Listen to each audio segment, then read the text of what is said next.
Ini tahun di mana Roh Kudus mau upgrade Anda punya status, fungsinya sebagai mitranya. Tuhan ingin kita bertumbuh bersama-sama. Carilah orang yang available untuk sepakat dalam perkara benar dengan diri Anda. Tuhan akan mengirim kepadamu orang-orang yang tanpa wajah, tanpa nama untuk menguatkan Anda.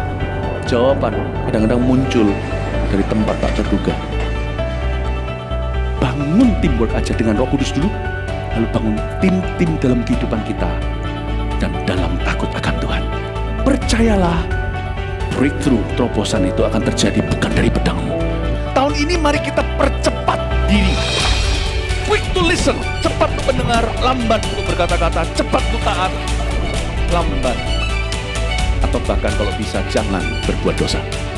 Satu dari kamu mengalahkan 1000 musuh itu quality, tapi Tuhan tidak berhenti di situ. 2 berlaksa-laksa. Kami mencetuskan bahwa supaya yang datang di sini bukan jadi jemaat akhirnya, tapi semua jadi murid-murid yang berbuah-buah lebat.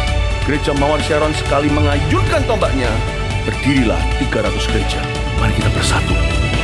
Mari kita akselerasi. Sampai 2030 300 gereja ini benar-benar terjadi.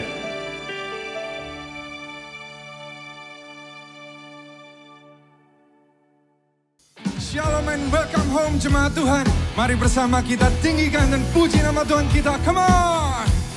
Woo.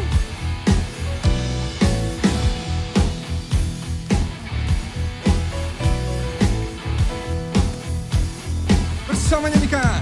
Dengan sukacitaku kan menari, dengan sorak-sorai memuji. Ku naikkan pujian, haleluya. Nyanyi bagi Dia, Sang Raja. Nyanyi bagi Dia, Sang Raja.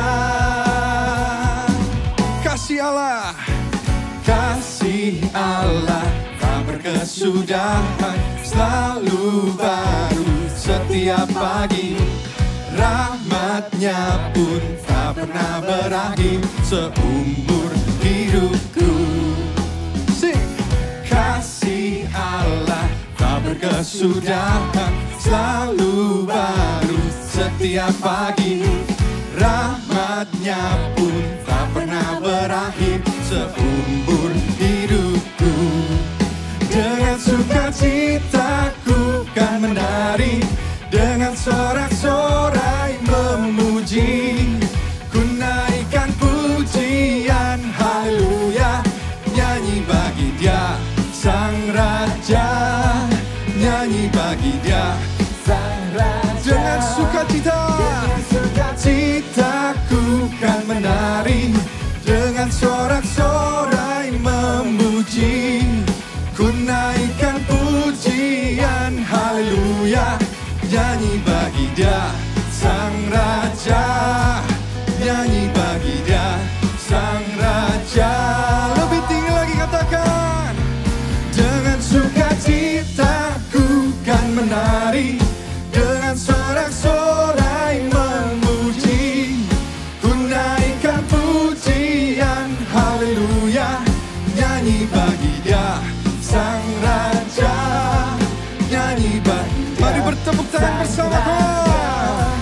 Dengan sukacitaku kan menari, dengan sorak-sorai memuji. Ku naikkan pujian, haleluya. Nyanyi bagi Dia, Sang Raja. Nyanyi bagi Dia, Sang Raja. Nyanyi bagi Dia, Sang Raja. Nyanyi bagi Dia, Sang Raja. Selamanya. Wow, wow. Haleluya. Sekali lagi berikan sorak-sorai yang paling dahsyat buat Tuhan Allah kita. Come on.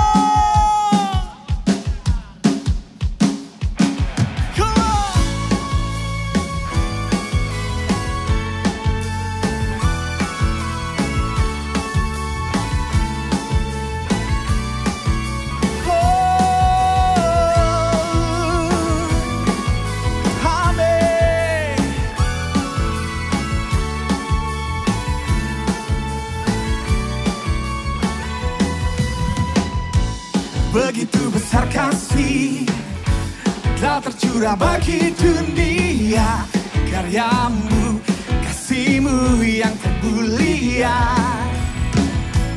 tiada terselami, besar dan ajaib perbuatanmu.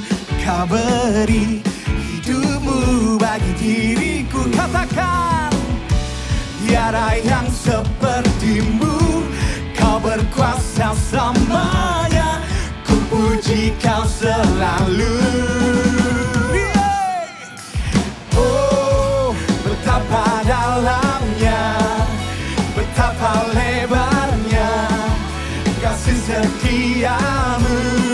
Oh, oh, kan oh, tiada bandingannya, tiada duanya, tiada seperti kau, Yesus Tuhanku.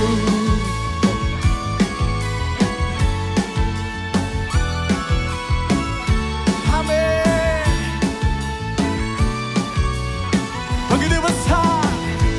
Begitu besar kasih Kau tercurah bagi dunia, karyamu, kasihmu yang termulia, tiada terselami, besar dan ajaib perbuatanmu.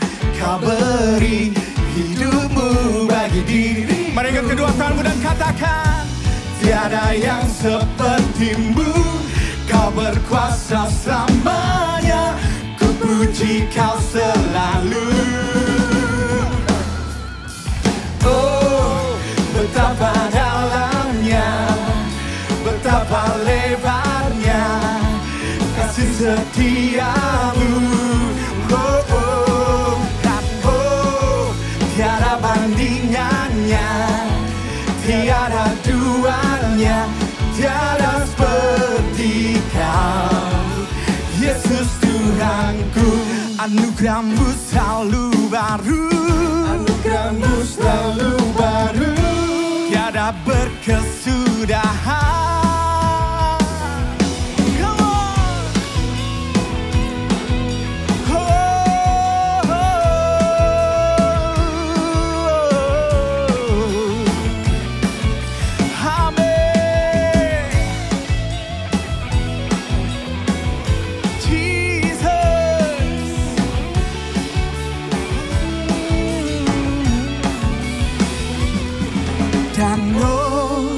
Betapa dalamnya, betapa lebarnya kasih setiamu. Oh, oh. And oh, tiada bandingannya, tiada duanya, tiada seperti kau. Oh, betapa dalamnya, betapa lebarnya kasih setiamu. Oh, oh, ya no, tiada bandingannya, tiada duanya, tiada seperti kau, Yesus Tuhanku. Oh, oh, oh, oh, oh, oh, oh.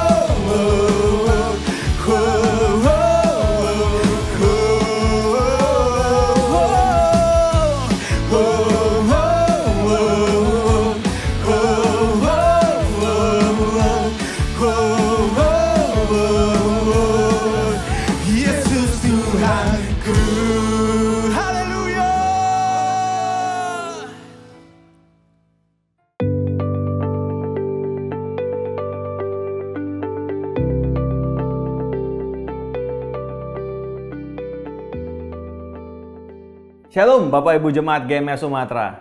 Langit menceritakan kemuliaan Allah dan cakrawala memberitakan pekerjaan tangannya. Biarlah hidup kita menceritakan kemuliaan Tuhan bagi orang-orang di sekitar kita. Saya bersuka cita hari ini bisa menyambut Bapak Ibu Saudara untuk bergabung di dalam ibadah online Gereja Mawar Syaron Sumatera. Bagi Anda yang baru pertama kali hadir, welcome home. Gereja Mawar Syaron memiliki wadah pengembalaan yang kami namakan Connect Group. Di dalam Connect Group, kita bisa bertumbuh untuk menjadi serupa seperti Kristus. Untuk informasi lebih lanjut, silakan hubungi nomor WhatsApp yang tertera di layar gadget Anda. Saat ini kita akan memberikan persembahan kepada Tuhan. Anda dapat memberikannya melalui transfer kepada nomor rekening yang ada di layar gadget Anda. Alkitab mencatat bahwa Tuhan menciptakan manusia menurut dengan gambar dan rupa Tuhan. Inilah rencana Bapa sejak semula, yaitu menjadikan Anda sama seperti anaknya, Yesus. Mari belajar bertumbuh semakin serupa dengan Kristus dalam seri khotbah Pastor Maxi Edward menjadi seperti Yesus, Yesus dan Bapa. Di ibadah umum minggu depan, dan Anda dapat mengakses ibadah online ini sepanjang hari Minggu melalui website gms.church/streaming/Sumatera atau melalui channel YouTube GMS Sumatera. Ibadah online Eagle Kids dikemas dengan sangat fun dan menarik, di mana anak-anak akan diajak bermain bersama, memuji menyembah Tuhan, menerima pengajaran firman Tuhan, dan disertai aktivitas yang dapat diterapkan bersama dengan para orang tua di rumah. Ibadah online Eagle Kids dapat Anda akses sepanjang hari Minggu melalui website atau YouTube yang tertera di layar gadget Anda. Mari para orang tua jadikan ibadah online Eagle Kids menjadi bagian investasi screen time terbaik yang membangun fondasi kehidupan yang tepat bagi anak-anak Anda. Ini semua dimulai dari sebuah visi. Sebuah mimpi yang memberanikan kita melangkah dalam iman. Perjalanan kita menjadi memiliki tujuan.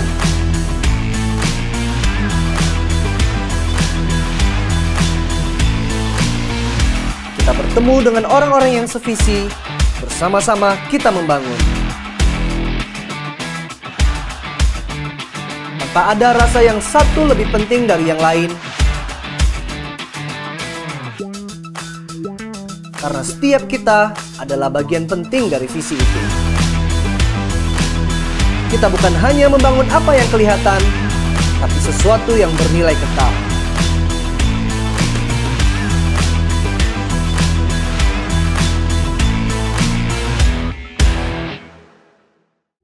Sekarang telah tersedia fasilitas QRIS.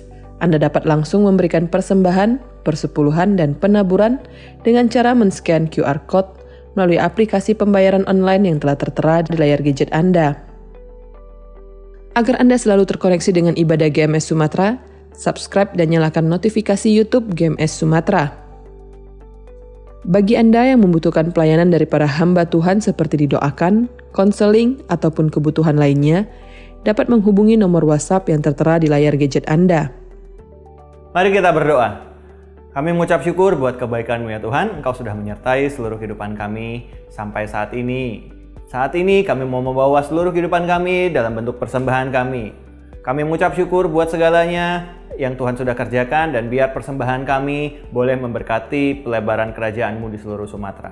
Kami berdoa hanya di dalam nama Tuhan Yesus Kristus. Kami berdoa. Amin. Tuhan Yesus memberkati.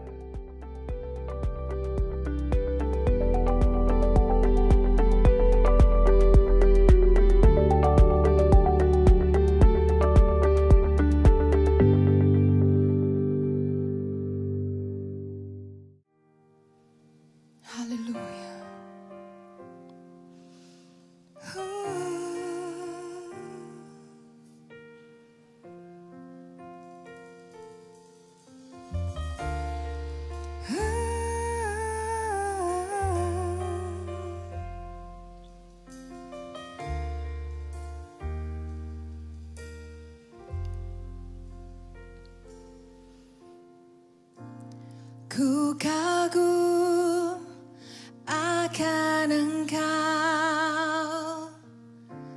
Kau Raja yang mulia, terindah, termegah, pujianku berikan.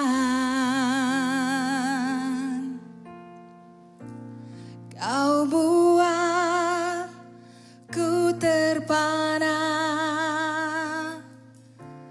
karya-Mu tak ternilai. Engkau Tuhan, Sang Pencipta, layak diagungkan.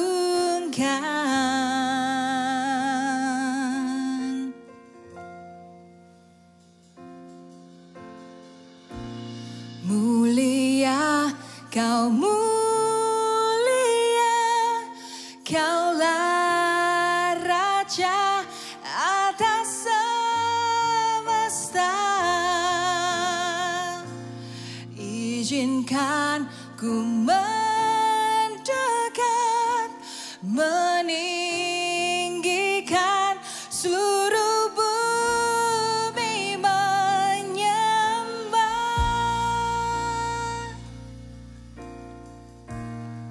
Mari nyanyikan sama-sama.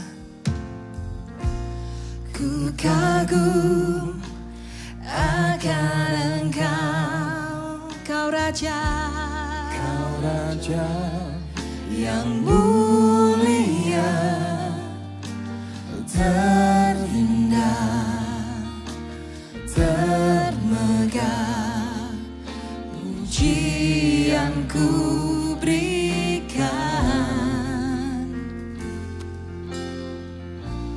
Kau buat ku terpana karyamu,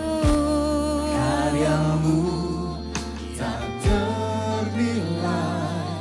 oh Engkau Tuhan Sang Pencipta, layak diagungkan. Oh, mulia, Kau mulia, Kaulah Raja atas semesta. Izinkan ku mendekat, meninggikan seluruh bumi menyembah. Mulia, Kau mulia, Kaulah Raja atas semesta.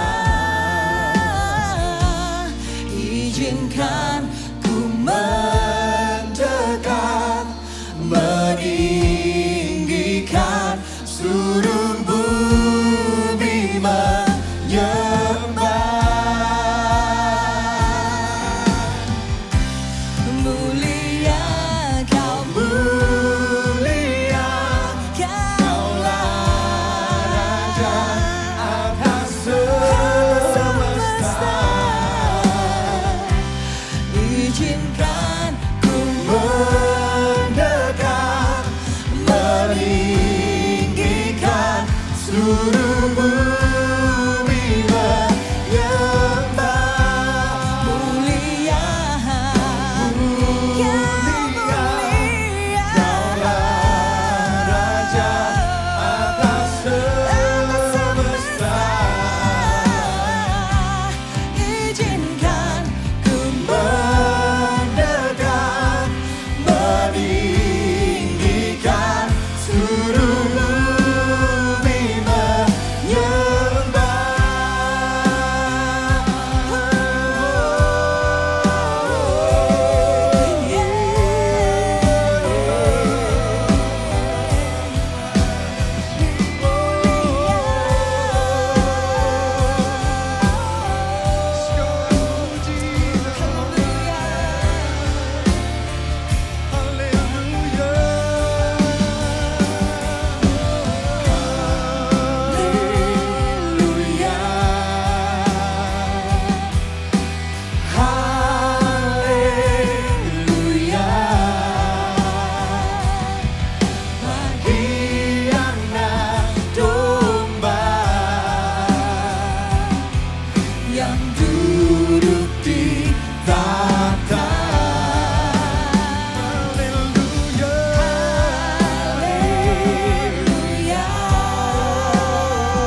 Kami menyembah Engkau Tuhan. Hati kami menyembah Engkau. Haleluya. Haleluya. We sing haleluya. Kami sembah Kau Tuhan. Haleluya.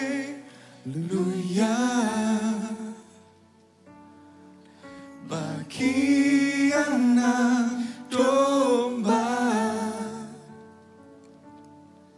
yang duduk di tahta. Haleluya.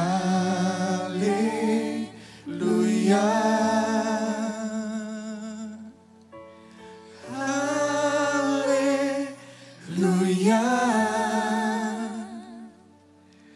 Bagi anak domba berkuasa selamanya. Bagi anak domba, bagi anak domba,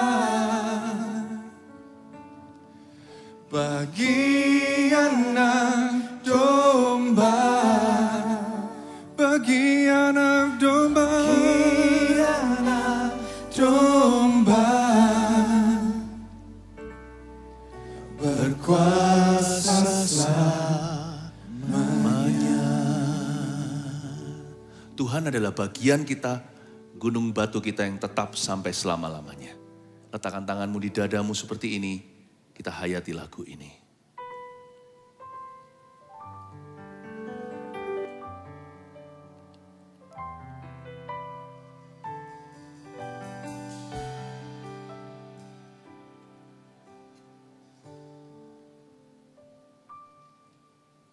Even though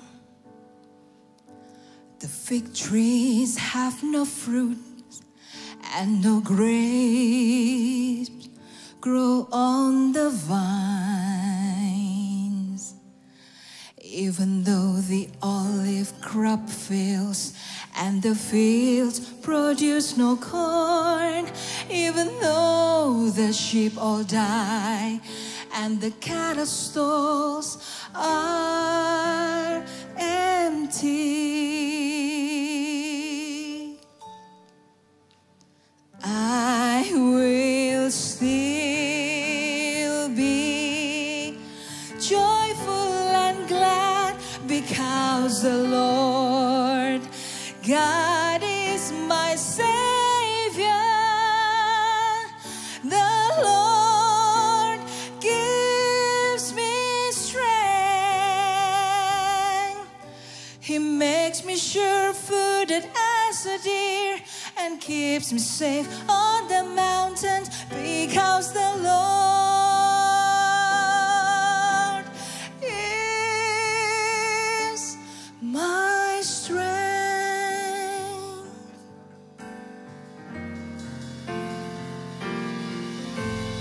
Even though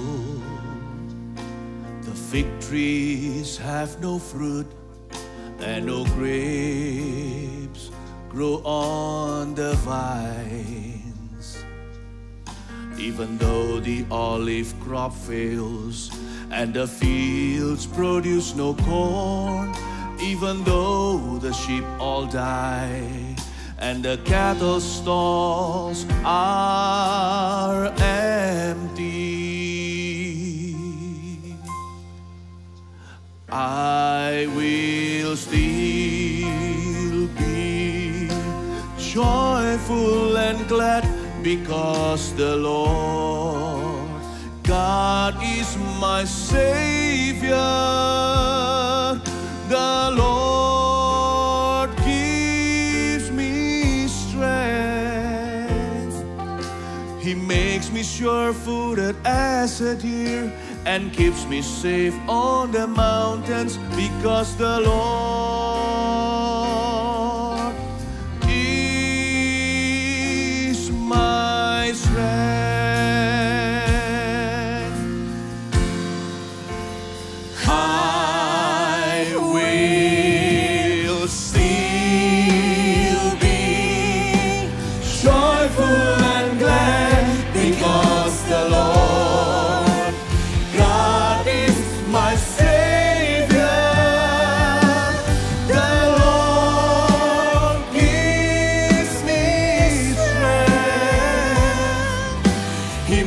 me sure footed as a deer and keeps me safe on the mountains because the Lord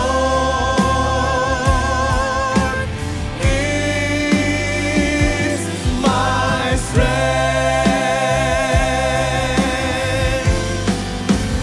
I will still be joyful and glad because the Lord God is my Savior. The Lord gives me strength. He makes me sure-footed as a deer and keeps me safe on the mountains because the Lord is my strength. Because the Lord is my strength. Because the Lord is my strength. Haleluya. You are my strength, the strength of our hearts. Kalau satu-satunya kekuatan yang kami miliki dalam batin kami. Semua yang kami inginkan ada padamu di sorga ya Tuhan. Tiada yang kuingini di bumi selain daripadamu. Jadilah gunung batu kami semua. Jadilah bagian terbaik daripada jemaatmu. Jadilah harta di dalam jiwa kami selama-lamanya. Terima kasih Yesus. Sembunyikan hamba di balik salibmu. Ketika hambamu menyampaikan firman, jemaatmu bertumbuh. Terima kasih Bapa Sorgawi. Dalam nama Yesus. Haleluya. Amin. Hari ini adalah penutupan seri pengajaran kitab Habakuk. Yang saya beri judul The Power of Faith atau kuasa iman. Mari kita buka sama-sama Habakuk pasal yang ketiga. Jikalau Anda belum atau tidak sempat yang lalu keluputan untuk menyaksikan seriannya yang pasal 1 dan pasal 2 harus didengarkan supaya penuh pertumbuhan. Supaya lengkap bertumbuhnya nggak setengah-setengah atau sebagian. The power of faith, kuasa iman. Habakuk pasal yang ketiga adalah doa seorang nabi. Judulnya di Alkitab kita adalah doa Nabi Habakuk. Ambil catatan, mari kita benar-benar resapi rema-rema dalam hidup ini. Doa Nabi Habakuk menurut nada ratapan ayat 1. Tuhan, telah kudengar kabar tentang Engkau dan pekerjaanmu ya Tuhan kutakuti. Hidupkanlah itu dalam lintasan tahun. Nyatakanlah itu dalam lintasan tahun. Dalam murka, ingatlah akan kasih sayang. Berhenti sampai sana, saya jelaskan dulu. Ayat 1, doa Nabi Habakuk, garis bawahi doa Nabi. Doa Nabi itu setara dengan syafaat. Jadi bukan seperti kita doanya hanyalah untuk diri sendiri. Nabi punya tanggung jawab yang besar. Habakuk melayani di saat-saat kegelapan di dalam sejarah bangsa Israel. Dia punya beban yang luar biasa. Seluruh negeri ada di pundaknya. Tapi Nabi Habakuk sendiri sedang bergumul. Dan tidak sedikit pertanyaannya yang membara di dada. Doa Nabi Habakuk menurut nada ratapan. Tidak main-main saudara. Doa Nabi ini menurut nada meratapi. Sedangkan Habakuk masih bergumul, dia nggak dapat jawaban yang dia inginkan. Dia masih kebingungan. Dia harus menanggung orang lain pula. That's the power of faith, isn't it? Kuasa iman membuat kita bukan hanya menjadi orang yang panjang sabar, tapi menjadi orang yang overbearing. Bukan hanya long suffering. Artinya kita sendiri masih bergumul dengan diri sendiri, masih ada banyak pertanyaan belum dijawab sama Tuhan, kita belum mengerti segala keadaan, bahkan nggak tahu masa depan, kita harus nanggung orang di kiri kanan. Baik itu keluarga sendiri, darah daging, ataupun tubuh Kristus. Mungkin saudara seiman, bahkan orang-orang yang belum percaya pada Tuhan, kita harus bersyafaat. Faith makes us strong. Ujung daripada iman adalah pengenalan akan Tuhan. That's true. Betul itu. Tetapi tahu nggak bahwa iman kita itu memberi kita kuasa Sehingga kita punya ruang lebih untuk menanggung orang lain pula di dalam doa. Nabi ini bergumul untuk bangsanya, sedangkan pergumulan pribadinya pun belum selesai. Doa Nabi dia bersyafaat. Oleh karena itu orang yang beriman pada Yesus gak bisa hanya doa bagi dirinya melulu. Dia pasti cepat lambat, Roh Kudus akan ajari dia untuk berdoa syafaat. Buat orang lain, kata syafaat itu artinya berdiri di antara Allah dengan manusia, standing in the gap. We pray for our neighbors, kita berdoa bagi tetangga kita, Tuhan selamatkan keluarga itu. Yang hari ini hidup mereka gak keruan.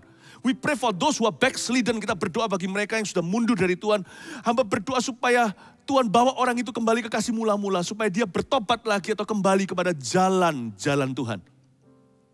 Kita berdoa bagi orang-orang yang belum percaya Tuhan, buat penginjilan, buat misi Yesus Kristus untuk perintisan gereja. Padahal kita sendiri sedang dilanda dengan pandemi, atau mungkin bahkan ada di antara kita yang mengalami pergumulan ekonomi atau sakit penyakit. Bahkan ada yang kehilangan seseorang yang dia cintai. Yang barusan meninggal dunia sedang berkabung. Tapi Tuhan langsung kasih di hatinya sesuatu kekuatan lebih karena imannya pada Tuhan. Tuhan beri dia kuasa untuk tidak hidup bagi diri sendiri. Tuhan memberi dia kelebihan. Yaitu dia bisa memikirkan orang lain. Bahkan di dalam pergumulannya sendiri. Yang belum dijawab oleh Tuhan. Saya kagum dengan Habakuk. Kalau Anda baca pasal 1 dan 2 ada banyak sekali pertanyaan. Dia belum dapat jawaban yang memuaskan. Ayat 1 dibuka dengan doa Nabi. Menurut nada ratapan. Dia meratapi bangsanya. Dia berdoa bagi keselamatan mereka. Dia berdoa bagi kebutuhan orang lain. Mungkin ada orang yang bergumul finansilnya. Apakah dia kaya raya? Tidak. Dia sendiri punya kebutuhan. Dia sendiri punya keperluan. Jadilah umat yang beriman pada Tuhan. Iman itu bukan suatu kuasa untuk mendapatkan barang atau memperoleh benda. Iman itu adalah kekuatan lebih untuk memperhatikan orang lain juga. Saya berikan definisi baru, iman itu bukan sekedar percaya. Percaya itu sosola ya, biasa. Tapi kalau kita terbeban untuk orang lain, percaya kita itu bisa bertambah. Ketika seseorang merasakan bahaya bagi anaknya, seorang ibu rumah tangga yang kurus kering, tidak berotot tangannya tiba-tiba jadi kuat seperti Hercules. Demi melindungi putra-putrinya. Mungkin lagi kebakaran. Tiba-tiba seorang mama bisa gendong bayinya dan berlari cepat seperti Flash. Ketika mata kita tidak tertuju pada diri sendiri, iman kita jadi luar biasa. Ketika kita memperhatikan orang lain, tiba-tiba orang Kristen biasa menjadi nabi. Iman itu bukan demi mendapat barang. Iman itu kekuatan ekstra. Sedang kita sendiri bergumul bisa memperhatikan orang lain juga. Ayat 1 ini dahsyat. Saya belum ke ayat 2. Baru di doa Nabi menurut nada ratapan. Jadilah orang beriman. Use your faith for you and for other people too. Pakailah imanmu. Biji sesawi itu. Jangan pindahkan gunung sendiri. Sambil kita memindahkan gunung kita. Pindahkan gunung orang lain juga. Hari-hari ini jangan hidup egois ya jemaat. Jangan pikirannya me and me. Tritunggal di dalam dirimu yang berdosa itu yaitu aku, saya, dan diriku. Jangan hidup bagi itu. Hari-hari ini hiduplah untuk perkara-perkara Tuhan. Ayat yang kedua, Tuhan telah kudengar kabar tentang engkau. Dan pekerjaanmu ya Tuhan kutakuti. Dahsyat sekali ayat 2 ini. Kalau kita baca pasal 2 ayat 1 gak usah dibuka. Bermula dengan Habakuk protes ke tahta Allah dan berkata, aku hendak berdiri di tempat pengintaianku dan hendak berdiri tegak di menara-menaraku. Aku hendak meninjau dan menanti apa yang hendak difirmankannya kepadaku dan jawaban apa yang akan diberikan kepadaku menurut pengaduanku. Ayat satu pasal sebelumnya Habakuk terdengar seperti lancang dan berani sekali sama Tuhan. Ayo coba Tuhan jawab aku. Ya. Bukankah engkau berkata begini, bukankah ini karaktermu, kenapa kau izinkan demikian, kenapa realitanya berbeda? Mana keadilanmu ya Bapa? Katanya engkau Allah semesta alam, hakim semua yang hidup dan mati. Tapi kenapa kau izinkan orang berdosa, hidupnya foya-foya, orang baik tidak mujur kehidupannya. Kenapa dan sebagainya, dia protes seolah-olah seorang anak kecil yang serbu ke kantor papanya dan berkata, you're not fair. You're not fair. Tapi satu pasal kemudian, setelah Habakuk mengalami pembentukan Tuhan, setelah dia berdialog dengan Roh Kudus di Perjanjian Lama, terjadi perubahan hati. Dari seorang yang protes melulu, menjadi orang yang berkata begini, ayat 2 sekali lagi, Tuhan, bisa lihat tonasinya? Berbeda sudah. Telah ku dengar kabar tentang Engkau. Dan pekerjaanmu ya Tuhan, aku takuti. Gak ada orang yang marah-marah, emosi, bernafsu ketika ketemu Yesus, tetap bernafsu, tetap marah, dan tetap emosi. Gak ada orang yang gelisah, gundah gulana, masuk ke hadirat Tuhan, keluarnya sama. Gak ada orang yang dalam keadaan bingung atau lagi putus asa, putus pengharapan, tidak tahu mau kemana, buka halaman Alkitab, lalu setelah ditutup, tidak menerima sesuatu. Atau tidak menerima apa-apa. Tidak mungkin. Firman Tuhan yang sejati selalu mengubah pendengarnya. Bahkan ketika saya memberitakan firman seperti ini, saya sendiri diubahkan. Itu baru firman Tuhan bermata dua. Hadirat Allah, sekalipun lewat online atau benar-benar on-site kalau kita beribadah di gereja, atau saat teduh pribadi, atau 2-3 orang berkumpul, atau kelompok kecil, cell group, atau connect group, atau kita sendirian ketika menyapa Tuhan, gak mungkin itu tidak mengubahkan. Karena firman Tuhan yang sejati, kalau seseorang encountering Jesus, seseorang bertemu dan berjumpa dengan Tuhan, pasti mengalami perubahan. Yang diubahkan adalah orang itu dulu. Karena firman Tuhan yang sejati selalu mengubah hati. Lihat Habakuk, dia berdialog dengan Tuhan. Seolah-olah pertama-tama satu sisi dia sangat heboh sekali. Dia protes menyerbu tata Allah tanpa permisi. Tapi baru satu pasal berikutnya. Itu pasal 2 ayat 1. Sekarang pasal 3 ayat 2. Tonasinya berbeda. Lord, I fear you. Tuhan. Seperti Ayub kan? Ngamuk-ngamuk dia. Padahal Ayub tidak pernah berdosa dengan mulutnya. Tapi gimana pun juga dia manusia. Ujungnya dia berkata, telah ku dengar tentang engkau. Tapi sekarang mataku sendiri melihatmu. Aku cabut perkataanku. Aku bertobat di bawah debu. Dia berkata, Lord, aku dengar kabar tentang engkau. Dan pekerjaanmu ya Tuhan, aku takuti. Jangan gampang percaya dengan orang yang mengaku tahu firman. Lihat hidupnya. Juga jangan gampang memberitakan firman, merasa mendapat sesuatu dari Tuhan. Karena firman kalau melaluimu, hidupmu akan berubah dulu. Mari kita kejar perubahan hidup hari-hari ini. Itu yang berkenan pada Tuhan, itu yang kekal sih. Dunia silih berganti, gonjang-ganjing terus datang. Tapi orang yang takut akan Tuhan akan tetap bertindak dan tetap kuat dalam segala situasi. Lalu, hidupkanlah itu dalam lintasan tahun. Garis bawah itu. Hidupkanlah itu dalam lintasan tahun. May my relationship and fellowship with you be made alive nowadays. Demikian kira-kira bahasanya dalam doa Habakuk. Biarlah hubunganku dengan Tuhan dan persekutuanku dengan Roh Kudus dibuat hidup hari-hari ini ya Tuhan. Itu maksudnya hidupkanlah aku, hidupkanlah itu dalam lintasan tahun, pekerjaanmu itu. Nyatakanlah itu dalam lintasan tahun. Yang satu hidupkanlah, yang satu nyatakanlah. Nyatakanlah lagi seperti dahulu perbuatanmu yang ajaib. Sehingga dunia tahu, nyatakanlah lagi di antara kami. Ini doaku, nyatakanlah sekarang. Hidupkanlah dan nyatakanlah, apa bedanya? Hidupkanlah pekerjaanmu dalam lintasan tahun. Hidupkanlah hubunganku, may my relationship with you be made alive nowadays. Biarkan hubungan dan persekutuanku dengan Roh Kudus dibuat hidup hari-hari ini. Hari-hari apa sih? Habakuk itu hari-hari pembuangan. Orang bangsa Israel itu di pengasingan, di negeri orang. Dia sudah bye-bye dengan tanah air karena dia dijajah, bukan? Habakuk ini adalah nabi di zaman perang. Israel kalah total. Bahkan 10 suku itu musnah, punah, beneran punah. Sisa 2 diambil Babilonia, dibawa ke Babel 70 tahun masa suram. Hidupkanlah dalam lintasan tahun. Orang bisa hidup rohaninya kalau segala sesuatu nyaman. Apalagi kalau dia disuap dengan sendok emas. Kondisi baik-baik saja.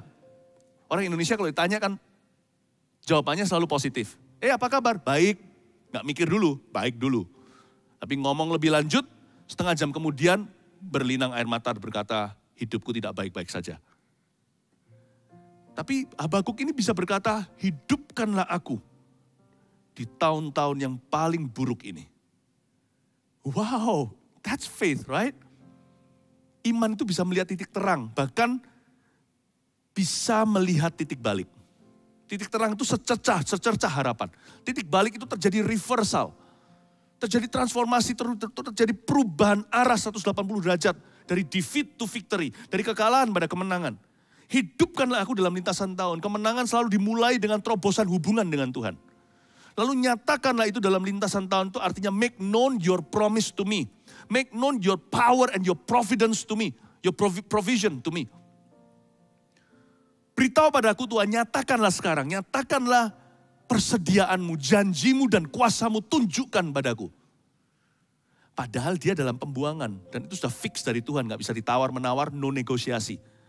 Tuhan sudah berbicara dari sejak Yeremia, nabi-nabi itu dan berkata bahwa bangsa Israel akan masuk dalam pengasingan, pembuangan selama 70 tahun tidak bisa berkurang. Tuhan tidak mau dibargain. Kalau saya jadi Habakuk mungkin saya sudah nyerah dan berkata, ya sudah. Toh kita sekarang ke depan gak bisa apa-apa, senantiasa kalah, terpuruk, jatuh ketiban tangga. Sudah jatuh, tertimpa lagi. Ya sudahlah. Biasanya kita langsung tinggalkan mesbah doa kita. Buat apa berdoa? Percuma. Kita nggak lagi baca Alkitab, ngapain kuatkan diri sendiri, wong nggak ada pelayanan. Buat apa kita berdoa kalau nggak dijawab seolah-olah. Jikalau tidak ada mujizat, ngapain beriman? Aku sedih, duduk sendiri, ambil tali, dan mau bunuh diri. Lagu apaan itu? Waktu saya kecil sering dengar waktu di sekolah. Itu salah cipta lagu seperti itu. Tapi itu yang menceritakan tentang kondisi dunia jikalau putus asa. Ketika sudah terhimpit, maju kena, mundur kena, manusia biasanya lepaskan bentengnya. Dan biasanya manusia ganti Tuhannya. Habakuk tidak. Dia berkata, no. Even though, sekalipun pohon ara tidak berbuah, 70 tahun ke depan ini suram. Nonetheless, bagaimanapun juga, hidupkanlah hubunganku dengan Kau Tuhan. Di masa-masa suram ini. Sekalipun belum ada mujizat terjadi, hidupkanlah aku. Nyatakanlah sekarang. Aku mau mengalami sehari demi sehari kesusahan itu, tidak lebih. Aku mau mengalami penyertaan, bukan kesusahan. Kesusahan boleh terjadi biar sehari demi sehari. Tapi penyertaan harus terjadi pula. Ini yang kudamba dan rindukan. Aku ingin Kau sertai. Setiap hari adalah testimoni. Gimana kasih-Mu cukup bagiku sekalipun ada duri di dalam daging ini. Iman itu pasti positif, tapi positif gak tentu iman. Iman itu so pasti positif. Jadi kalau orang negatif sudah pasti gak bisa beriman. Positif aja gak tentu beriman kok.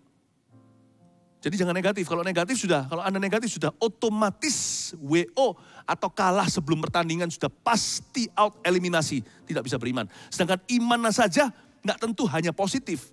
Orang positif gak tentu beriman. Harus firman. Iman itu harus firman, gak hanya pikiran positif manusia.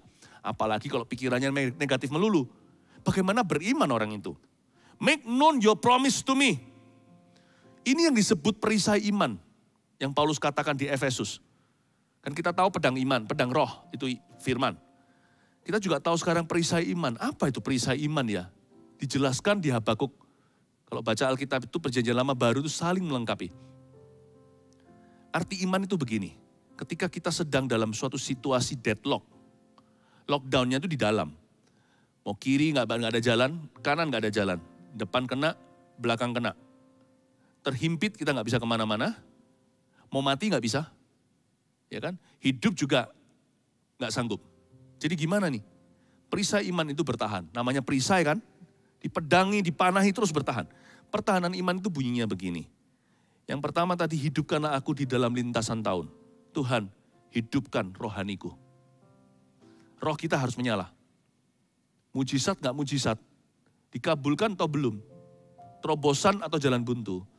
Selalu punya komitmen. My spirit must come alive. Hubunganku dengan Tuhan tidak boleh mandek, tidak boleh mati, tidak boleh macet. Tidak boleh lockdown. Hidup boleh lockdown. Hati batinku bisa habis lenyap. Gunung batuku, my relationship with you tidak bisa lockdown. Hidupkan rohku. Lalu nyatakanlah itu dalam lintasan tahun. Tuhan, bekerjalah di dalamku. You have to continue to work in me. Jangan berhenti, terus bekerja, kerjakan suatu hati, sikap hati, atau kerjakan di dalam diriku keserupaan dengan Kristus. Pokoknya hidupku harus ada testimoni. Nggak tentu mujizat terjadi. Tapi testimoni bagaimana Tuhan beserta. Bagaimana Tuhan peduli. Bagaimana Tuhan kuatkan aku dalam sengsara. Bagaimana Tuhan membuatku tabah. Bagaimana Tuhan memberi aku hikmat untuk menerima. Dan apa yang bisa kuubahkan imanku gimana digoyangkan tapi tetap keluar sebagai pemenang. Tuhan, hidupku adalah kesaksian. Nah lihat ayat ini, dalam murka ingatlah akan kasih sayang. Akhir kalimat di ayat 2. Sekalipun ya, jikalau saya berkata begini bukan berarti Tuhan memang marah. Jikalau Tuhan murka kepadamu dan kepadaku, tetap jangan tinggalkan Tuhan Yesus. Tuhan itu jarang ngamuk. Tuhan itu jarang marah. Berkali-kali dalam perjalanan hidup saya mengikuti Yesus, kan sekarang ini take-nya tahun 2020. Siapa tahu nanti ini khotbah yang direkam ini akan terus menerus sampai anak cucu kita kan. Tapi sekarang 2020, jadi saya bertobat 92. 28 tahun lalu, 28 tahun saya ikut Tuhan. Berkali-kali saya salah paham dengan Kristus. Saya kira Tuhan masih marah sama saya karena saya berbuat sesuatu yang buruk. Atau karena saya kurang taat.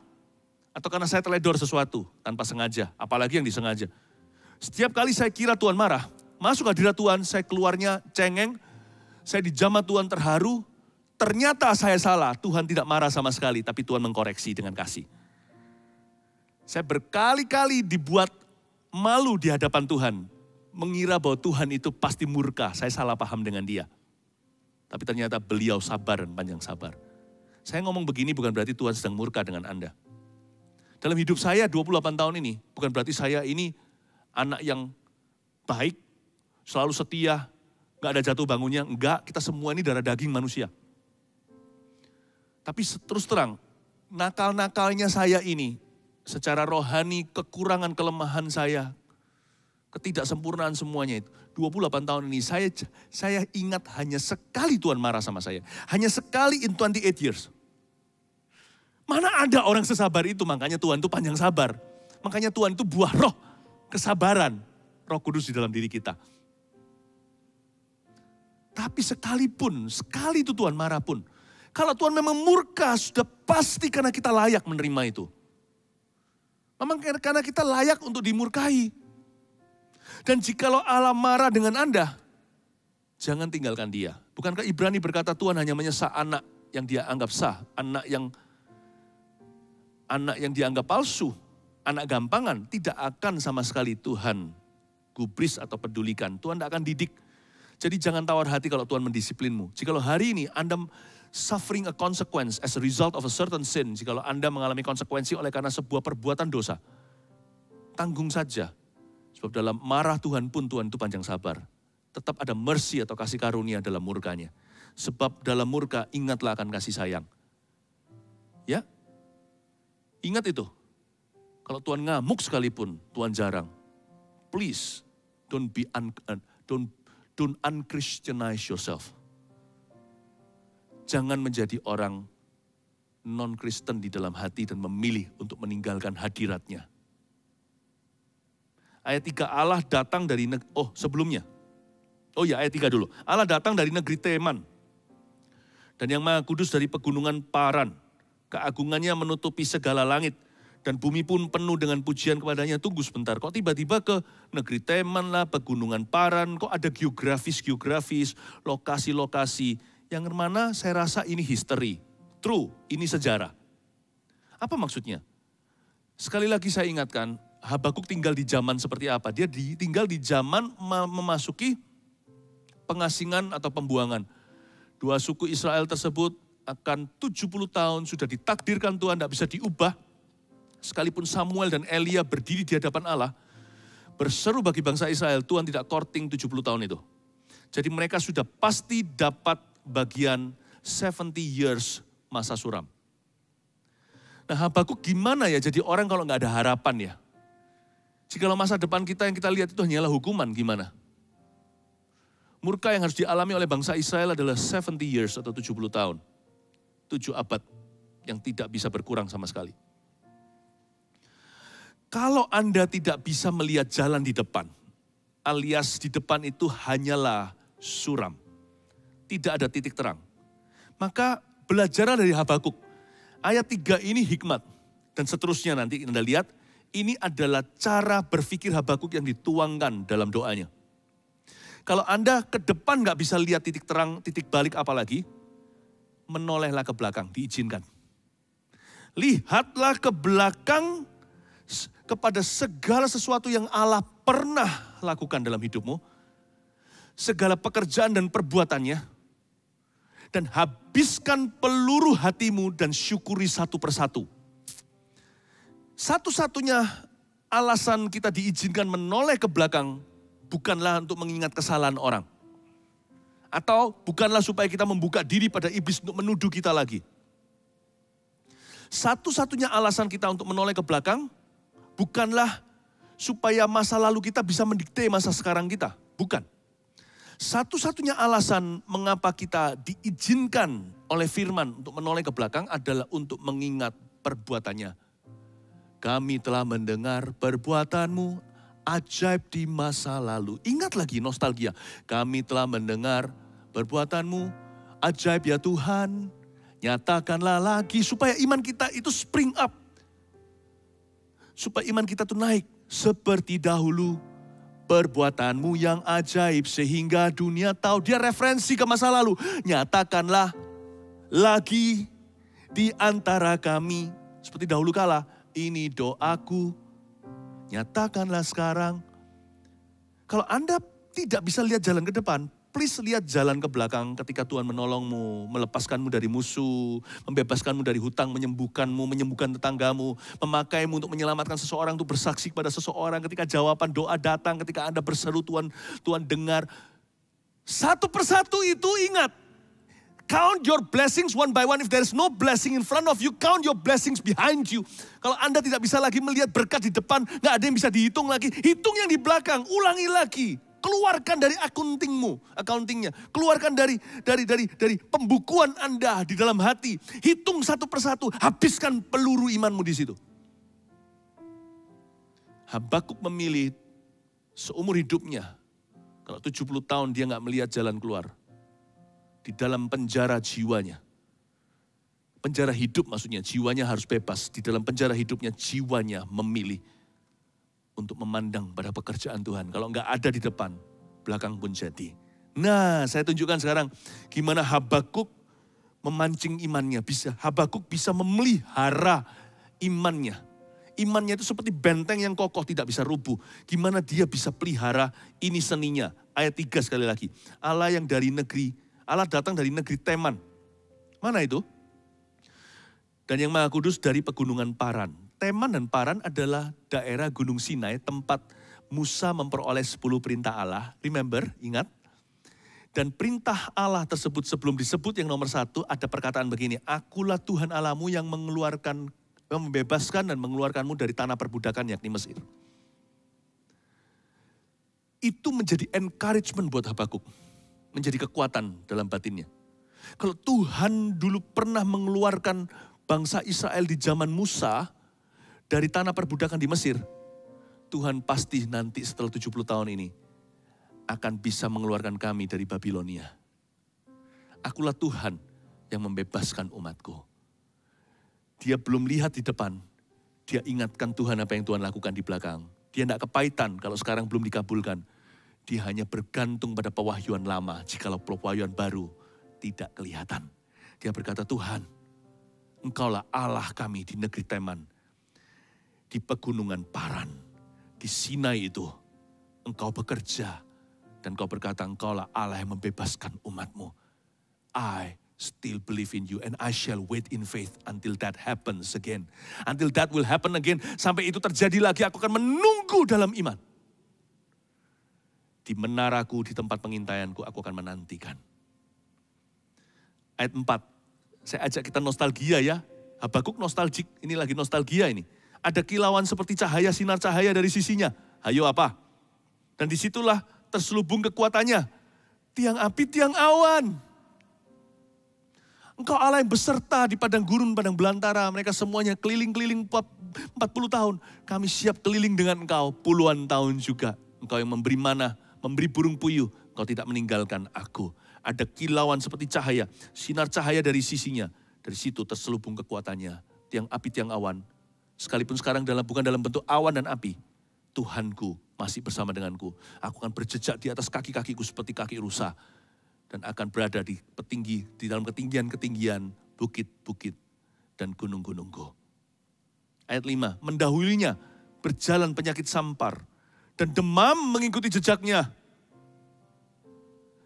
Jadi ingat 10 tulah kematian anak sulung di Mesir itu. Ketika Tuhan berjalan mendahulinya berjalan penyakit.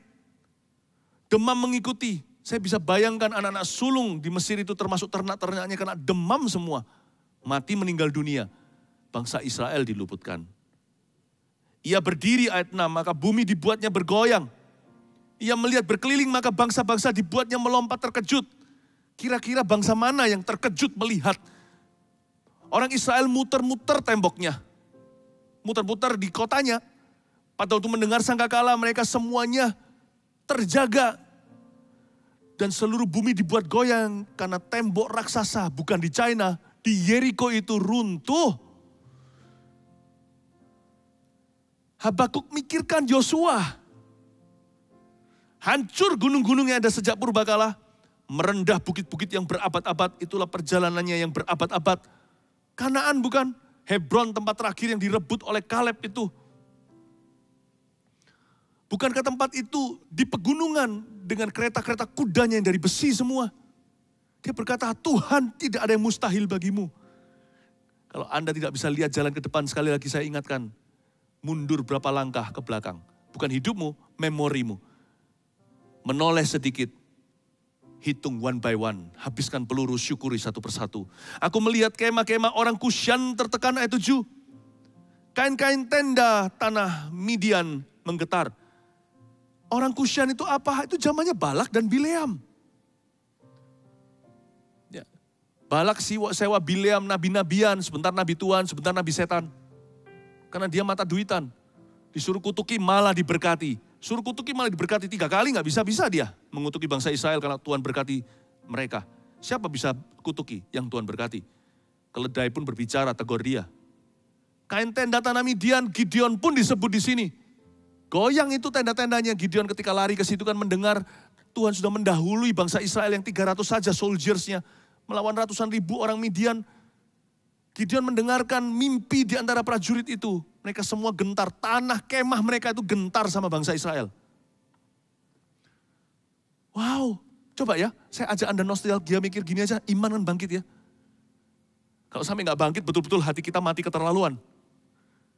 Saya setiap kali merenungkan pekerjaan Tuhan, di belakang aja hati saya membara. Ini yang mengisi kekosongan saya sehari-hari ketika saya mengalami pergumulan dan saya gak tahu mau kemana. Atau ketika saya mengalami masalah, di depan saya kelihatannya berat. Saya itu orangnya suka merenung, makanya ada ayat berkata seperti ini di Mazmur. Renungkan siang dan malam. Di Yosua juga ada. Apa yang kita renungkan dari firman? Salah satunya kemenangan. Apa yang Tuhan lakukan di masa lalu? Kami telah mendengar perbuatanmu ajaib di masa lalu. Saya gak perlu sekarang iman-imani pompa-pompa untuk hadapi pergumulan di depan. Kalau saya perlu iman saya dipompa, saya gak lihat masalah, problema, lalu saya pompa-pompa iman saya untuk melawan.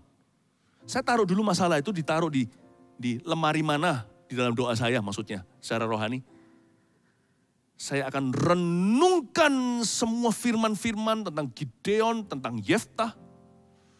Saya akan renungkan tentang Abraham ketika dia sendirian melihat ke atas mandul tidak bisa berbuat sesuatu. Tapi Tuhan berkata seperti bintang keturunan. Saya akan pikirkan tentang rasul-rasul di perjanjian baru. Saya akan pikirkan kemenangan Hizkiah dalam peperangan. Ketika dia disembuhkan, ditambahi umurnya. Saya akan pikirkan semuanya tiba-tiba. Mata saya berapi-api, hati saya membara. Nah saya sekarang tanya, di mana masalah tadi yang saya taruh di lemari itu? Saya keluarkan dari doa saya lagi, ayo saya hadapi. Saya nggak pompa iman saya. Saya cukup kasih renungan yang memberi makan pada jiwa saya. Lalu saya cari lagi di mana tadi masalah itu, kutaruh di mana tadi. Lost and found tersebut. Saya temukan, oh di situ lemari ini. Mari, saya bawa itu dalam doa dan berkata, Lord, you can do it again. Kau bisa melakukannya lagi. Ada orang tanya sama saya, Pastor Philip, gimana sih caranya merenungkan firman? Bagaimana memelihara imannya, iman Anda? Saya ditanya. Dan saya pernah sekali cerita kalau saya sama firman itu seperti sapi memamah biak. Udah saya renungkan, sudah saya baca, nanti saya muntahkan secara rohani istilahnya untuk saya telan lagi. Muntahkan lagi sepanjang hari, begitu terus sepanjang bulan, sepanjang minggu, sepanjang bulan, sepanjang tahun. Seumur hidup saya. Belum sih, saya bertobat kan umur 18, sebelum itu saya nggak ngerti firman. Tapi setelah itu, itulah kehidupan saya, living in God's Word. Saya nggak pernah minta iman, nggak pernah pompa-pompa. Makan aja jadi besar iman itu. Asal jangan makan gosip dan fitnah. Yang hoax-hoax gitu, nggak usah didengar. Yang negatif-negatif, hati-hati. Kalau Anda makanannya sehat, you are what you eat. Habakuk ini ajari kita gimana memamah firman Allah. Dan gimana mengembangbiakkan iman di dalam hatinya. Terhadap sungai-sungai ya Tuhan, terhadap sungai-sungai murka-Mu bangkit.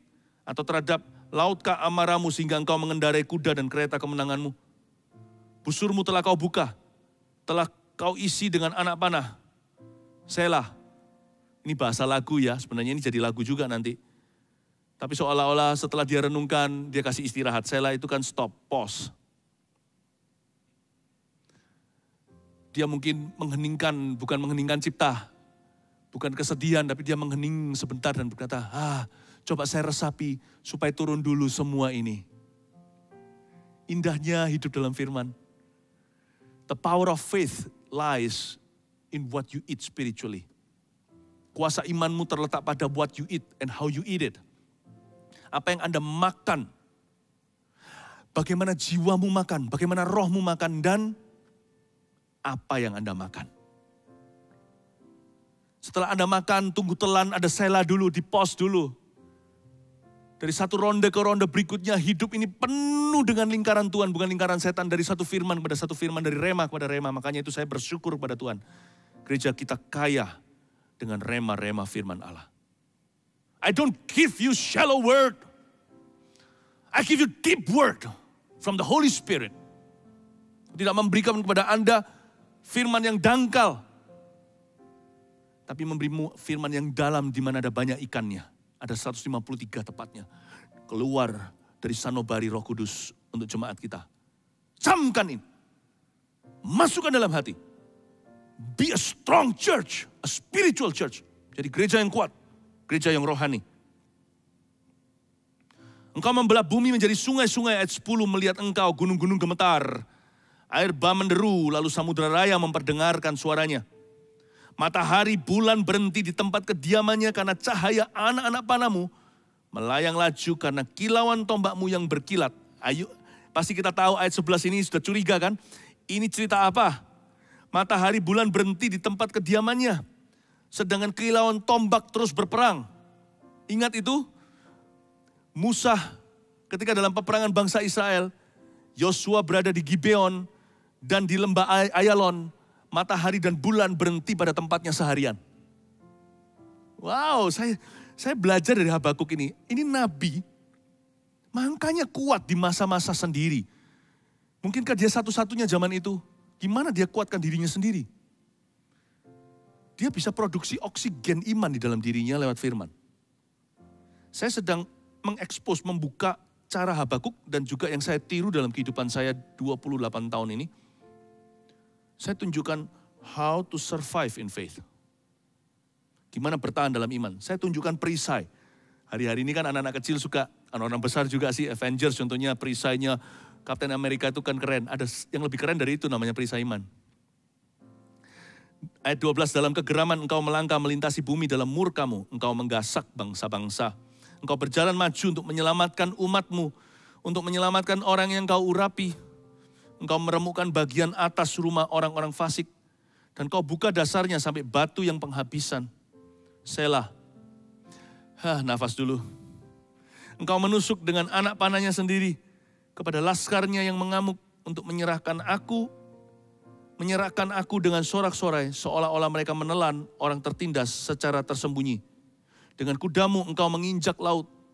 Timbunan air yang membuih. Saya nggak jelaskan satu persatu ya jemaat.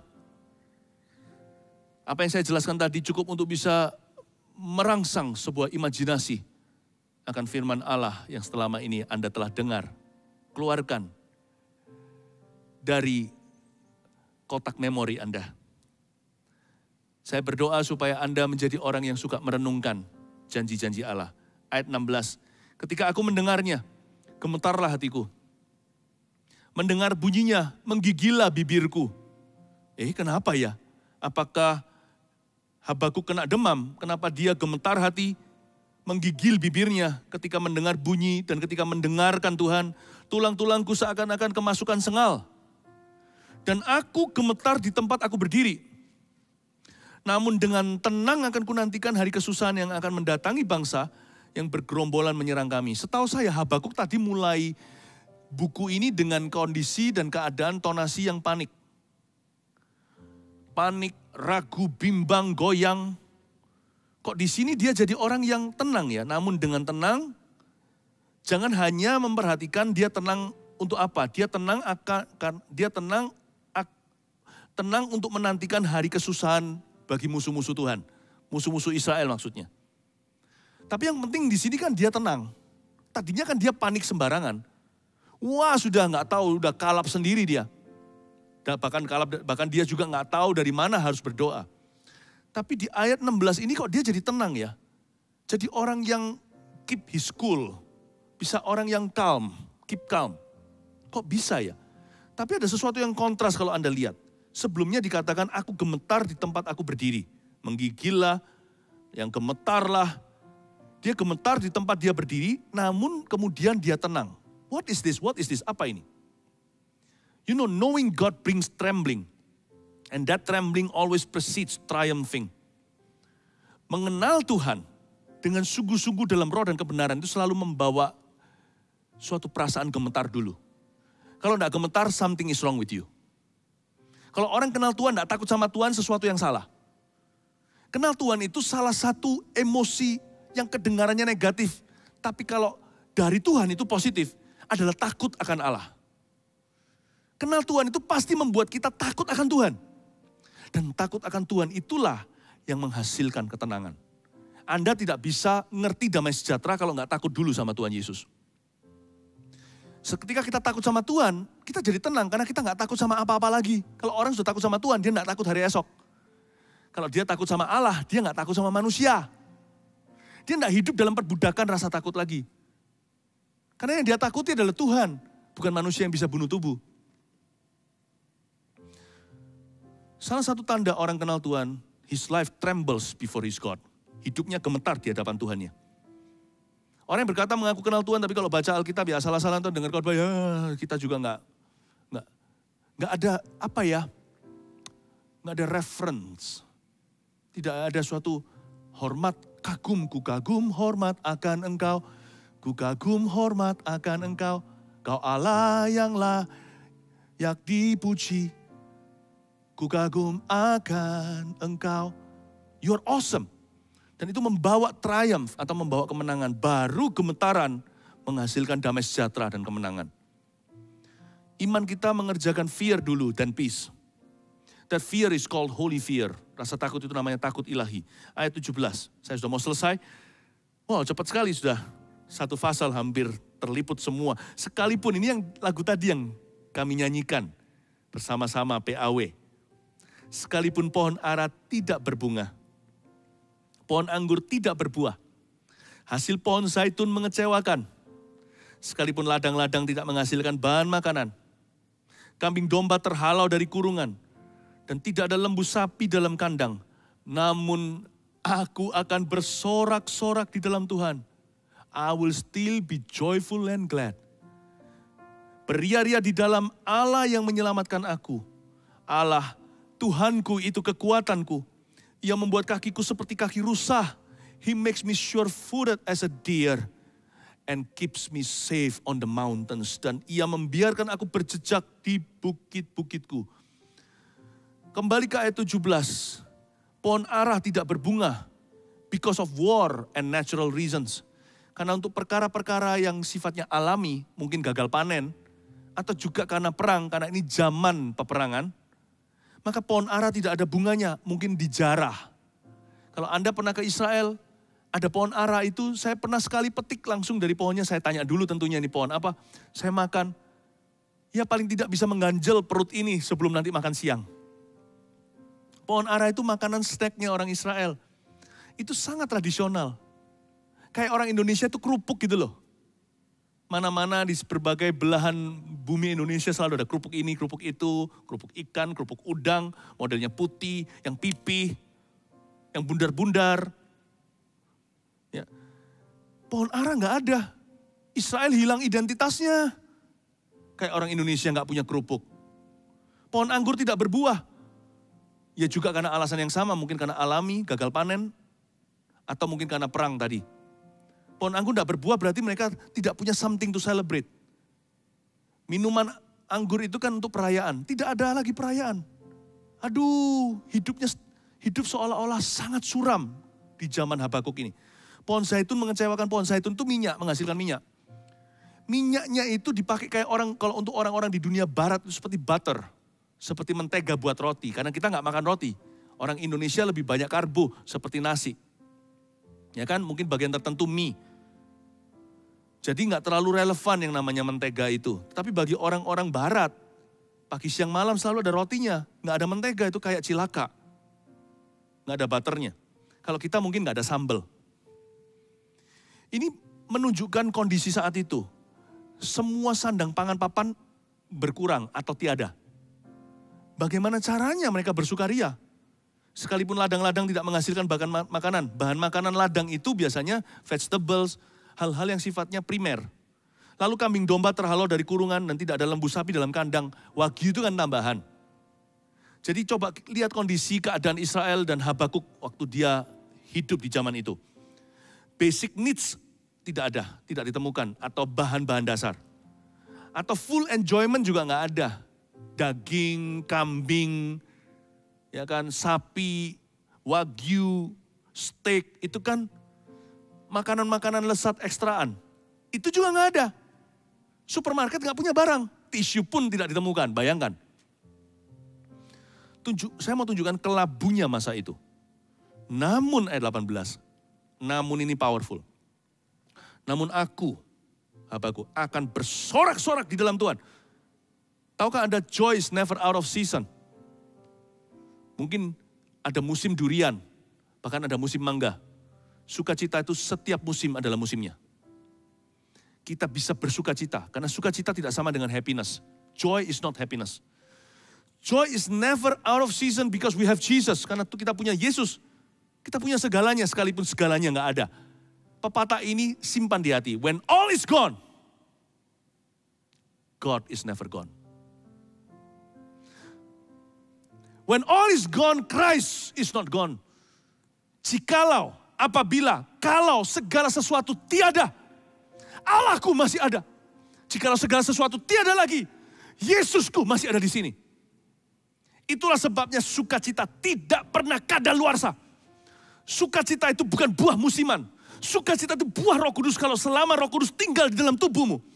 Kalau ada keselamatan dalam jiwamu, sukacita bukan hanya perlu. Sukacita itu hukumnya wajib, tidak bisa ditawar, tidak bisa ditinggal, tidak bisa ditangguhkan. Sukacita Tuhan, kekuatan kita. Namun aku akan bersorak-sorak di dalam Tuhan, beria-ria di dalam Allah yang menyelamatkanku. Allah Tuhanku itulah kekuatanku. Ia membuat kakiku seperti kaki rusa. Lalu ia membiarkan aku berjejak di bukit-bukit. Saya tunjukkan iman, kuasa iman di mana? Kuasa iman itu terletak pada ini. Iman kita memberi kita kuasa untuk satu. Catat itu di catatanmu. Mari jemaat, catat khotbah. Dikatakan di ayat ini, Allah Tuhan itulah kekuatanku, ayat 19. Iman memberi kita kuasa untuk tetap kuat dalam peperangan rohani. Allah Tuhanku itu kekuatanku. Faith in Christ gives us the power to stay strong in our spiritual warfare. Iman memberi kita kuasa untuk tetap kuat dalam peperangan rohani. Allah Tuhanku itulah kekuatanku. Poin nomor 1 di ayat 19. Poin nomor 2, iman memberi kita kuasa untuk apa? Ia membuat kakiku seperti kaki rusa. Iman di dalam Kristus memberi kita kuasa untuk berlari di depan masalah kita. To run ahead of our problems. Poin nomor 2. Hanya iman yang bisa memberikan kepada kita kuasa untuk overbear. To long suffer, untuk bisa panjang sabar, untuk bisa kita punya ruang sedang diri sendiri bergumul, masih bisa mikirin orang lain. Masih bisa berdoa untuk orang lain. Kalau Anda lihat seseorang, selama dia manusia coba dicubit, kalau dia daging dan darah, dia pasti punya masalah. Tapi kalau dia bisa peduli untuk hidupmu, dia bisa mendoakan, dia bisa sungguh-sungguh sembahyang pada Tuhan, dia bisa mewakilimu, bisa berdiri di antara Tuhan dengan Anda, itu orang pasti beriman. Karena kalau nggak punya iman, nggak bisa gitu orang itu. Yang membuat saya juga hari ini bisa melayani Anda, kami bisa melayani Anda, it's because of our faith in Jesus. And our faith in you. Iman kita pada Yesus dan rasa percaya kami kepada Anda. Sekalian bahwa Anda pasti bertumbuh. Yang terakhir, ia membiarkan aku berjejak di bukit-bukitku. Berjejak di bukit-bukitku, kalau tadi membuat kaki kita seperti kaki Musa. Kaki rusa. Rusa itu adalah binatang yang punya enlarged heart, atau hatinya itu lebih gede, besar. Makanya dia kuat sekali staminanya. Tuhan membuat kita staminanya kuat, sehingga kita bisa berlari mendahului masalah kita, seperti Elia mendahului Ahab. Ia membiarkan aku berjejak di bukit-bukitku. Yang ketiga, iman di dalam Kristus memberikan kita kuasa untuk mengembalikan apa yang selama ini hilang. Apa yang menjadi milik kita dalam janjinya.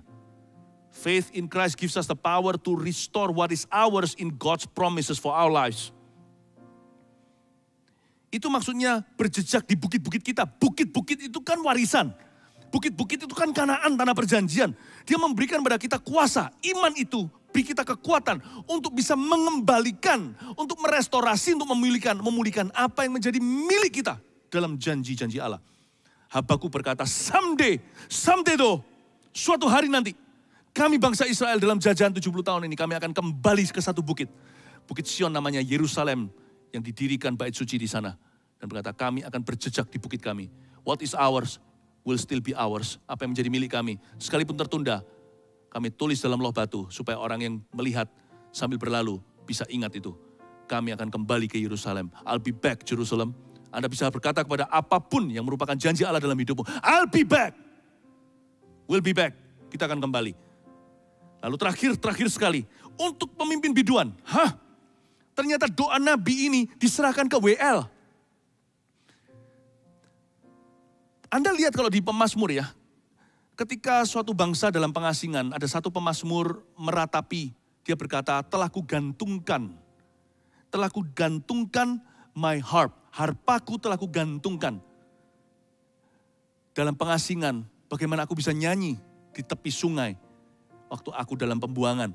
Di Mazmur bunyinya seperti itu dalam bahasa sehari-hari.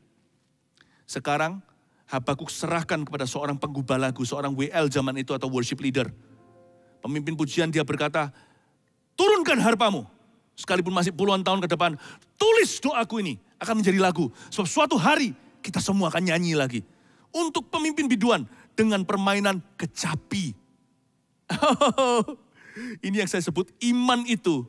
Bisa terasa iman seseorang ketika dia memuji. Makanya Paulus dan Silas goncang itu penjara ketika mereka memuji Tuhan tengah malam. Makanya kalau nyanyi jangan sembarang nyanyi. Kalau kita nyanyi dalam gereja atau saat teduh sendiri. When you sing your heart out. You sing your faith out. Nyanyi itu kita nyanyi sampai hati kita keluar. Sampai iman kita keluar. Karena iman itu jodohnya dengan kuasa pujian. Dia bertahta di atas pujian umatnya. Nabi serahkan ke WL, saya bisa bayangkan. Dia panggil seorang worship leader, gak tahu siapa. Untuk dikasih melodi, dia berkata, ini kata-katanya. Liriknya sudah aku buat, ini doaku. Ini nubuatanku. Nih, ambil. Turn it into a song. Jadikan itu lagu. Ambil kecapi itu dari tembok itu, jangan digantung di situ. Mulai nyanyi, mulai gubah lagu itu. Nanti anytime, album itu akan berguna ketika Tuhan memulihkan umatnya. Seperti orang bermimpi yang menabur dengan mencucur air mata akan menuai dengan sorak-sorai. And I will still be joyful and glad because the Lord God is my Savior.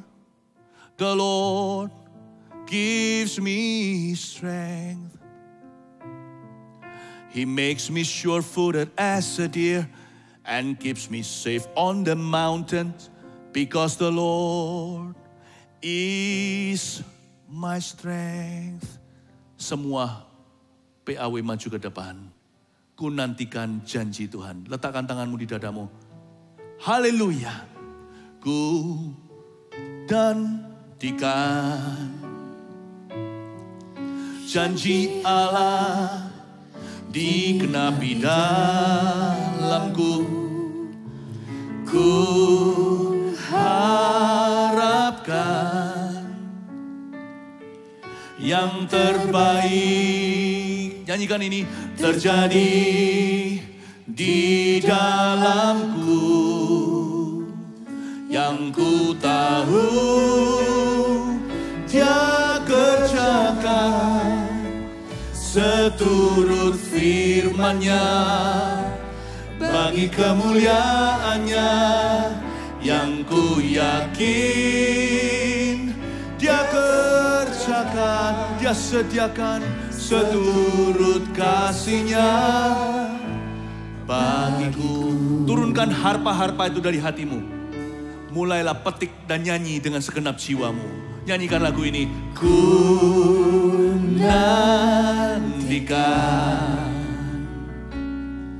janji Allah dikenapi dalamku. Ku harapkan yang terbaik terjadi di dalam. Sing your heart out, sing your faith out. Yang ku tahu Dia kerjakan seturut firman-Nya, bagi kemuliaan-Nya. Yang ku yakin Dia sediakan seturut kasih-Nya bagiku. Yang ku tahu, yang ku tahu Dia kerjakan seturut firman-Nya, bagi kemuliaan-Nya. Yang ku yakin Dia sediakan seturut kasih-Nya bagiku. Yang ku tahu, yang ku tahu Dia kerjakan seturut firman-Nya, bagi kemuliaan-Nya. Yang ku yakin Dia sediakan untukmu jemaat seturut kasih-Nya bagi. I'm going to sing my faith out for you. Yang ku tahu Dia kerjakan di hidupmu seturut firman-Nya, bagi kemuliaan-Nya. Yang ku yakin Dia sediakan seturut kasih-Nya bagiku. Seturut kasih-Nya, seturut kasih-Nya bagiku. Seturut kasih-Nya, seturut kasih-Nya bagiku. Angkat tanganmu, lupakan kanan kiri, sembah Tuhan sekarang dengan segenap hati. Nyanyi sampai imanmu keluar. Ambil harpa-harpa itu dari tembok-tembok di hati. Mulai petik dengan iman, mulai bernubuat. Akan bersorak-sorai, bersukacita, karena Engkau bagianku. Akan berjejak di bukit-bukitku. Aku akan seperti kaki rusa yang akan melompat-lompat bersama denganmu. Angkat tanganmu, worship Him. Orang mengabaya sena.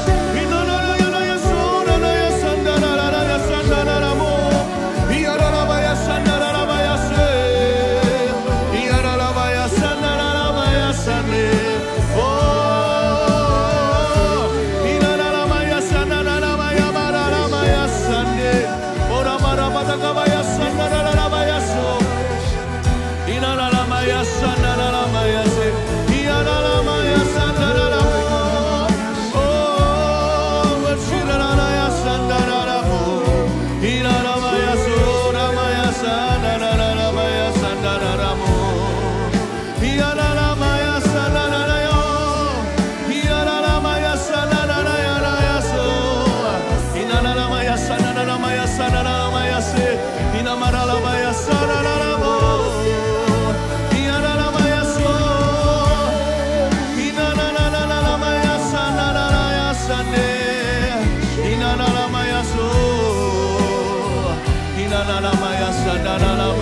Tempat kita sepakat adalah tempat iman dan tempat kuasa untuk Tuhan menjawab doa. Apapun yang Anda saat ini gumulkan, asal tertulis di dalam firman, jangan melanggar yang tertulis itu. Bawa dalam pada Tuhan. Jangan takut, Tuhan adalah Allah yang mendengar doa. Allahku akan memenuhkan keperluan dan kebutuhan menurut kekayaan dan kemuliaannya dalam Kristus Yesus Tuhan. Dan saya berkata, bukan hanya secara finansil, ayat itu dipakai dan digunakan. Tapi untuk segala kebutuhanmu dari A sampai Z, emosi, rohani, jasmani, Tuhan peduli. Ulurkan tanganmu di depan layar itu. Sedangkan saya mengulurkan ke hadapan Anda. Mari kita bertemu di udara. Bersepakat dalam iman untuk pergumulan Anda, sambil Anda ulurkan tangan demikian, mulai berdoa, buka mulut. Jangan diam saja. Pray, when you pray out loud. Untuk berdoa sungguh-sungguh hingga you pray your heart out. Doa hingga hatimu seolah keluar dari jantungnya. Seperti ada melompat dari dada. Doa dengan segenap iman dan katakan, aku akan bersukaria dalam Tuhan. Dan katakan, Tuhan, ini pergumulanku, dengarkan. Nyatakan lagi. Nyatakan lagi. Pohon ara sekarang tidak berbuah. Pohon anggur tidak ada tidak berbunga. Pohon anggur tidak berbuah. Tapi aku percaya, Tuhan, aku akan kembali kepada bukit-bukitku. Aku akan berpijak di sana dengan kaki rusa. Saya kasih waktu. Ucapkan sesuatu, doa Anda harus fasilida. Doa bisa ngomong langsung aja, gak usah bertele-tele seperti orang Farisi dianggap panjang berarti pasti didengarkan. No, dengan segenap hati bilang sama Tuhan, kalau itu pergumulanmu sungguh Tuhan mendengarkan. Yes, there we go. There we go. Minta sama Tuhan. Setiap orang, setiap jemaat sekarang sambil mengulurkan tangan seperti ini. Pray for your needs. And pray for others too. Doakan untuk keluargamu, doakan untuk rekan teman siapa yang Tuhan sekarang ingatkan dalam pikiran Anda. Doa. Kita dengan lembut aja berbahasa lidah. Anda berdoa. Dengan bahasa Indonesia atau dengan bahasa manusia, akal budimu juga harus berdoa. Minta sama Tuhan itu. Bawa ke hadapan Tuhan permohonanmu. Kita berbahasa roh pelan-pelan ya. PAW. Ramakapaya shana nama. Hirabaya sana nama ya se. Naramaya sande. Shikabaralalalaya sana nama. Mendukung jemaat yang sedang bersyafaat. Mendukung jemaat yang bersyafaat. Uramakaya shana nama. Shikaralabaya se.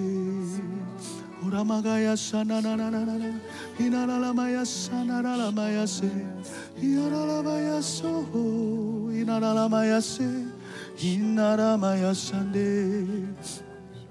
Hinaramaya sana Nalamaya so.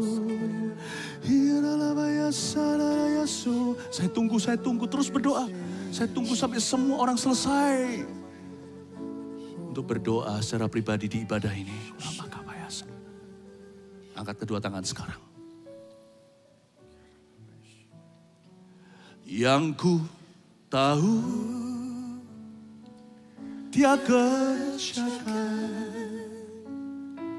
seturut firman-Nya bagi kemuliaan-Nya. Yang ku yakin Dia sediakan seturut kasih-Nya bagiku. Angkat suara, angkat tangan dan angkat wajah. Yang ku tahu Dia kerjakan seturut firman-Nya bagi kemuliaan-Nya. Tetapi angkat tangannya. Yang ku yakin Dia seturut kasih-Nya bagiku, seturut kasih-Nya, seturut kasih-Nya bagiku, seturut kasih-Nya bagiku.